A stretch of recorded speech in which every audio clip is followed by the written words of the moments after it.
47वां अध्याय देवी द्वारा चंडमुंड और रक्तबीज दैत्य का संहार। ऋषि बोले, इसी प्रकार संभासुर तथा निशुंभ दैत्य भी, जिनके तेज से चराचर त्रिलोकी आक्रांत हो गई, तब देवता हिमालय के निकट गए, जहाँ सब प्राणियों को उत्पन्न करने वाली, सब कामनाओं को पूर्ण करने वाली पार्वती जी निवास करती थी।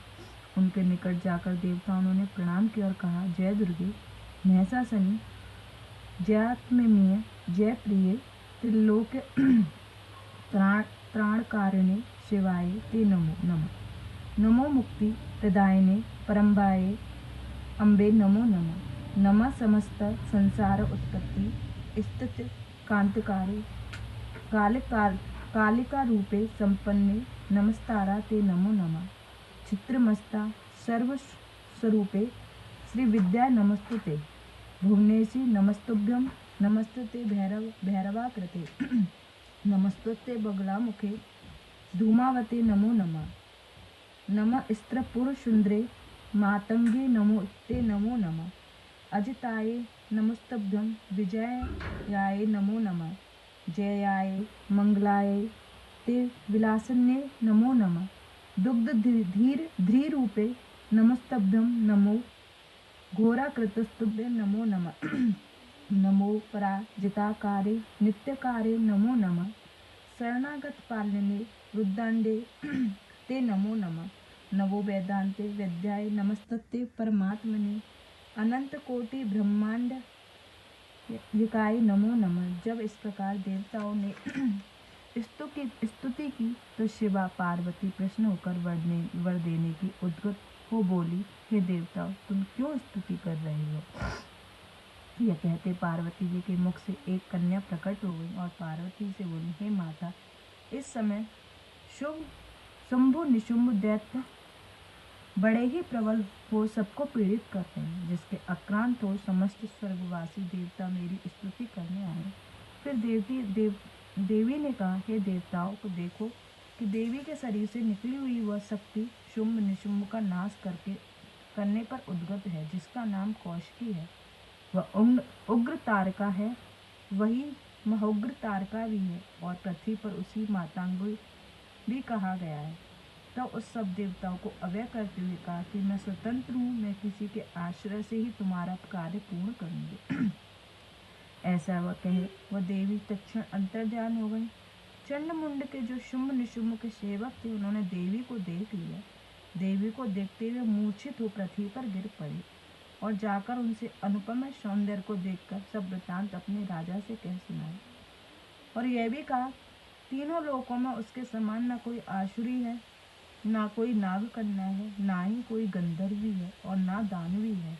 हे प्रभु, ऐसी इस रत्न कन्या को स्त्री को रत्न एकमात्र आप ही भोगने योग्य पुरुष रत्न है। चंडमुंड से ऐसी बातें सुनकर उस दैत्यराज ने उस देवी के पास भेजने के लिए अपने सुग्रीव नामक दूत को बुलाकर कहा, तुम हिमालय पर्वत पर जाओ और वहाँ जो कोई एक सुंदरी स्त्री है, उसे किसी न किसी उपाय से यहाँ ले आओ। उसको लाने में कुछ बहना करना, यदि युद्ध की इच्छा होगी तो युद्ध भी किया जाएगा।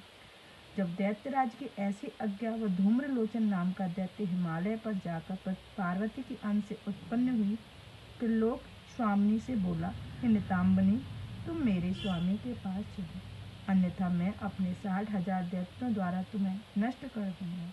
यह सुन देवी ने दैत्यराज के भेजे हुए इस वीर दूत से कहा, हे दूत, यदि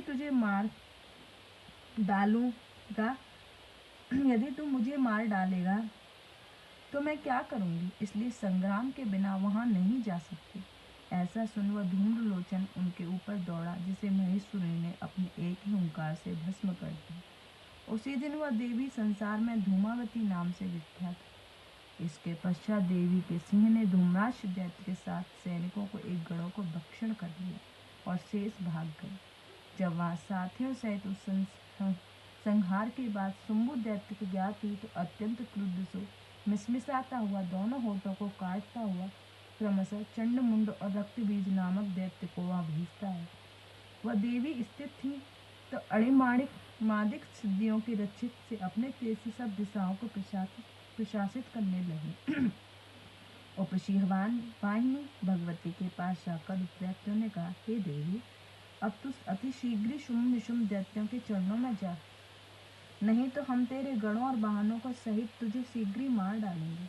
हे वामे, तू उस पति को वरण कर जिसकी 8 लोकपाल स्तुति किया करते हैं, उसे प्राप्त कर वह आनंद भोगेगी जो देवताओं को भी दुर्लभ है। तब उसके ऐसे वचन सुनकर परमेश्वरी देवी ने कंचित हास्यपूर्वक मधुर वाक्य कहा, अद्वितीय पर ब्रह्मा तो सदा से हैं, जिनके भेद को कोई भी नहीं जानता और जिसके समक्ष विष्णु आदि देवता कुछ नहीं, पर मैं उन्हीं परमात्मा की सूक्ष्म प्रकृति हूँ। तब अन्य पति को कैसे वर्ण कर सकती हूँ? काम पीड़िता सिंहनी गीदड़ को नहीं वर्ण कर सकती। हथनी कंधे गधे और गैड़े की स्त्री खरगोश को नहीं वर्ण करती। हे दैत्यो, तुम मृत्यु रूपी सर्प से बंधे होकर यह क्या बोलते हो? तुम अपने पाताल को जाओ और यदि तुम में शक्ति हो तो युद्ध करो। तुम ऐसे क्रुद्ध युक्त वचनों को सुनकर उस दैत्य ने कुछ आपस में बातें कही और फिर देवी से कहा, हम तुझे अबला जानकर नहीं मारते, परंतु जब तेरी इच्छा है तो सावधान हो जा, मैं तुझे शीघ्र मृत्यु के मुख में भेजता हूँ। इस प्रकार की कहा सुनी मैं दोनों और बाण चलने लगे, परंतु कुछ विलम्ब न हुआ। परमेश्वरी देवी ने चंडमुंड और रक्तवेश दैत्य को भी मार कर उनकी सारी सेना को समाप्त कर भगवती में देश बुद्धि करके वे देवता उस लोक को प्राप्त हुए जहाँ उनको भक्त जाते हैं। इति शिव महापुराण 5वीं उमा सहिता का 47वां अध्याय समाप्त। जय गुरु जी, शुक्राना गुरु जी।